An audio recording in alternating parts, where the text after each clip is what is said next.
All right, welcome. You should have already watched and read the allegory of the cave. So if you haven't done that yet, make sure you do that so that this makes sense. So remember, in the allegory of the cave, you have people, these prisoners, who are chained. And Plato says they're chained. Let me go back. They're looking at a wall. They can only see in two dimensions. They're staring at shadows.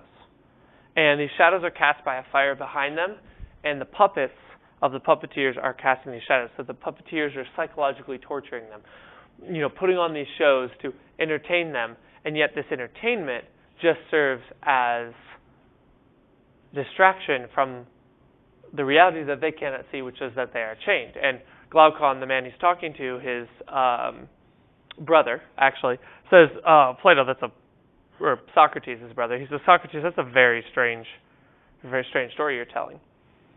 And Socrates says, actually, this is not very strange. This is the reality of humanity. This is us as humans. So we have an allegory, a type of story where the characters specifically represent certain things in our lives.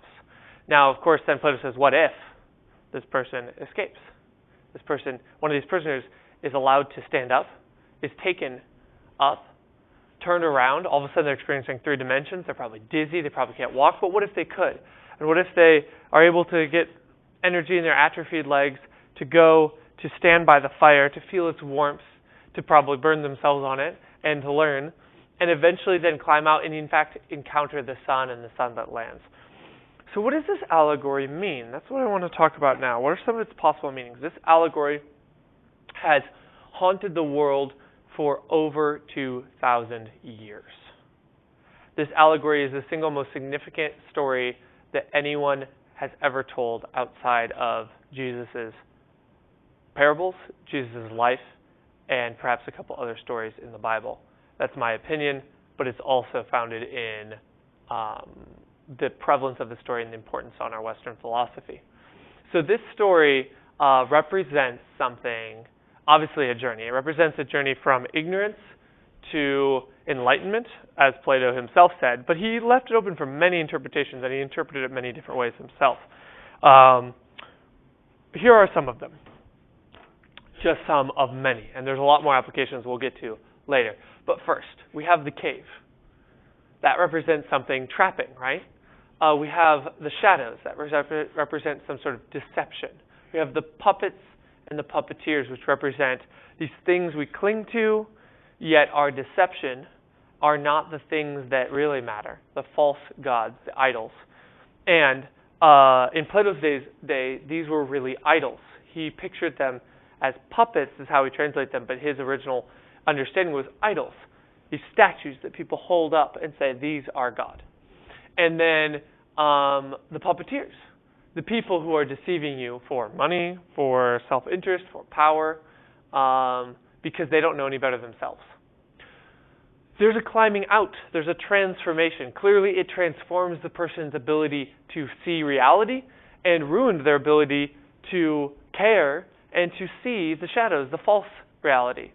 They became less skilled at the false reality because they were used to the sun. They could see the sun now. Their eyes were open and were adjusted to the light, so they couldn't see in the darkness any longer.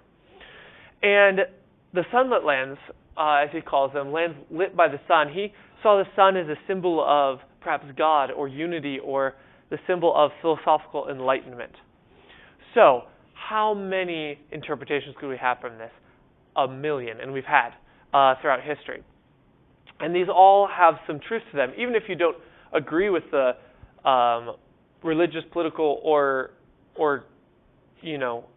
philosophical position here on the understanding, the interpretation of this allegory of the cave is very broad and very true. So, it's just a couple. And I would encourage you to write these down, especially some of them, some that come to your head, maybe not all of them. It might be hard to see, but if you need to zoom in, if you need to pause, get a notebook, write these down, because the act of writing will not only allow you to keep that and review it, but to have it, to remember it. You can always come back and watch this video again. But these key interpretations will help you understand to write your essay, to which I haven't mentioned it yet, I don't believe, but you will be writing an essay on your view of the purpose of art. This is Plato's, and you will be responding to him. So you will need to write this down. Okay, so some of the interpretations, all of them involve these three movements, and we could split it up more specifically. What do the shadows represent, the puppets? But let's start with a simple one. I mean, all of these have some sort of deception by manipulation. Think of it this way, fake news. Think of the deception that social media often racks on us with our image of ourselves, our image of other people as being perfect, even though they're just sharing a very small, edited part of their life. And sharing that, we seem to see that as their reality, and therefore we don't add up. We're not that good. We deceive ourselves sometimes by making ourselves look great when we're, in fact, not necessarily. So seeking truth, how do we climb out of that? We seek truth. Perhaps we unplug. We delete social media. We seek truth outside of the narrow bubble that we're listening to or in, the fake news that is surrounding us, and we find reality and facts. Obviously, we could go deeper with this, so let's do that. Let's look at it from a Christian perspective. The early Christians latched onto Plato because he was for better or worse, some good things, some bad. Plato was one of the first people to say there's one God within the Greek and Roman society. So Plato had a big following, continuing 400 years later when Jesus showed up. So Jesus would not have necessarily encountered Plato's ideas in Judea, but his followers certainly did as they spread around the world. And they merged for good or evil and really influenced a lot of medieval Christianity. So this idea of a cave, right? It's very easy to see. Sin, death, idols, this present darkness. C.S. Lewis even borrowed the language and said, the shadowlands is what he called now. For now we see in a mirror dimly, but then face to face. Now we know in part, but then we shall know fully, even as we are fully known. That's 1 Corinthians 13:12. So it's this idea that we are living in shadow. We can only partially see. When I awake, then I will see your face, O God. So that's Psalm 17:15. So it's like right now we're in shadow, and we want to see face to face. And we need to recognize those shadows. And a lot of people don't. They don't realize they're chained. They give allegiance to these idols, these shadows that are false realities. So it takes repentance, it takes the gospel, it takes God breaking in to lead us to the kingdom, to salvation, and eventually heaven. Because it's like we come back, we stay here, we try to get people to come up with us, but then when we do go up, that's heaven, right? So that's an easy and valid interpretation of this, to put it as the gospel, to understand it that way. Now, here's how Plato would have seen it, would have originally interpreted it and meant it, though, again, he had many other interpretations as well. Idolatry, right? These idols that would have been the Greek and Roman gods, which we will study and we will have fun with them, but these were originally things that people sacrificed to. They, in fact, we always picture them as naked, the perfect, human form and marble and very austere. No, they were covered in human hair. Real human hair made into wigs, real human clothes, makeup to make them look alive. These were creepy things. And they worshipped them. Maybe being a cog in the economic machine is what we are doing there. We can get real far with this, but let's just say Plato saw it this way. The people making the idols propagated a false religion that they knew helped no one. And they didn't really even believe in themselves. A lot of them, in order to make money, and to control people. So false political religions and cultures and powers keep us oppressed. It takes education and philosophy to reach enlightenment and philosophical rule. Plato promoted the rule of philosopher kings. And in the Republic, in which this story is written, so this is Plato's Republic. It is the book that he wrote, his conversation with Glaucon and I think one other, to say, what is the perfect world? What is the perfect reality, the perfect kingdom? And he set up his own idea of government, and he called it Plato's Republic. And of course, it had huge influence on Rome, on its republic, and on the United States, our republic, and many others. Now, he didn't see democracy as a good thing. He lived in Athens. Socrates, his mentor, the one he's writing about here, who probably didn't speak these words. At this point, he's probably using them as a character, but he didn't actually say all these things, because how do you remember every conversation? Anyway, he's writing about his master, who's now dead, Socrates. He was killed by the democracy of Athens when they all voted by a majority to kill him because they didn't like that he was deceiving their youth and preaching against these idols. So he's against these false religions, and specifically democracy because he thought it was too wild. So America and Rome came along, and they wanted to try democracy, but they wanted to not have a ruthless majority that could just kill whoever they wanted. So they made it a republic, somewhat by these rules. Also, he promoted philosopher kings, this idea that the wisest will rule us. It was elitism, right? The people who are most educated will rule us. That's not something that that America and Rome necessarily bought into. Rome a little bit more so than America. So in the 10th book of his Republic, he gets this allegory of the cave, which is the most famous of stories within the Republic. The Republic used to be common reading, required reading for every student in Western education. So we're definitely touching on it some. We're not reading the whole thing. I have. It's really helpful. Read it, but probably when you're older, unless you're an amazing reader, which you very well might be. Go for it. I enjoyed it as a junior with some help in college.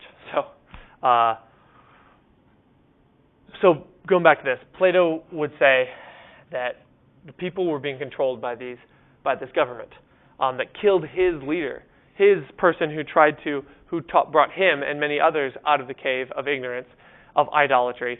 He was killed by the people. Hence, the story at the end, the shocking reality at the end, where the people would kill him. That seems extreme. It happened. It happened to Socrates. It happened to Jesus. It's happened to many others. That people who bring change are killed. Obviously, Jesus is a much greater and more purposeful death and resurrection, but there's this tendency. We kill people who come to try to change us, to transform our culture, especially when they touch our money, when they challenge us. So false political religions and cultures, education and philosophy can help bring us out of that to enlightenment and philosophical rule. What about this? Maybe immaturity, ignorance, addiction, maybe counseling can help us reach self-understanding and realization, or self-care. Maybe control by science and technology, maybe unplugging, right, from that, and maybe moving to the wilderness, or depending how extreme we want to be, can lead us to personal societal freedom. Let's look at this. What about entertainment? What if the entertainment culture of America is entertaining us to death? Entertainment. I can't talk and write at the same time. Maybe we're being entertained to death. And it takes some hardship, some asceticism, this idea of actually choosing to do hard things like fasting, which is a biblical command and a biblical practice. I wouldn't say command, people who, there's times when you can't fast. My wife is pregnant right now. Our church is doing some fasting together. I'm participating. She's not, because she's pregnant. She needs to eat, feed the baby. So we need to do things to climb out of that, to get out of the entertainment. We need to prioritize, let's just say, other things and actually do hard things so we can reach a place of freedom from that. I could be more specific, but all of these are some form of freedom. There's all kinds of things we could look at here. Sports as a way of deceiving people. Sports can be great. But what if, right, sports are a way to distract us from the real problems? What if sometimes in media and politics, it's just all this drama about something that's not the real point. Meanwhile, people are, controlling us, using us. There's all kinds of conspiracy theories that can fit in here too. Of course, we're being fed something in the water to mind control us. So we need to, move to the wilderness and, stockpile weapons to escape the government control. Of course, if the government of America were mind controlling us, then how come they have such a low approval rating? So there's a lot we could fit in here. But take a look at these and realize the power and the impact of a story that involves somebody changing their entire reality. We're going to have one more story, and you're going to read that next. It's a tough one. Take your time with it, read it, but it's also a really interesting one. And think of it from this view of allegory. Notice how it has that same movement, though it's much more complicated and longer. It has that same movement of somebody trapped in their own reality, struggling, and then them coming into some hardship, through a lot of hardship, to then a place where they can understand and be free. And we're going to compare the two. And from them, we're going to begin to come up with answers to this question. What is the purpose of art?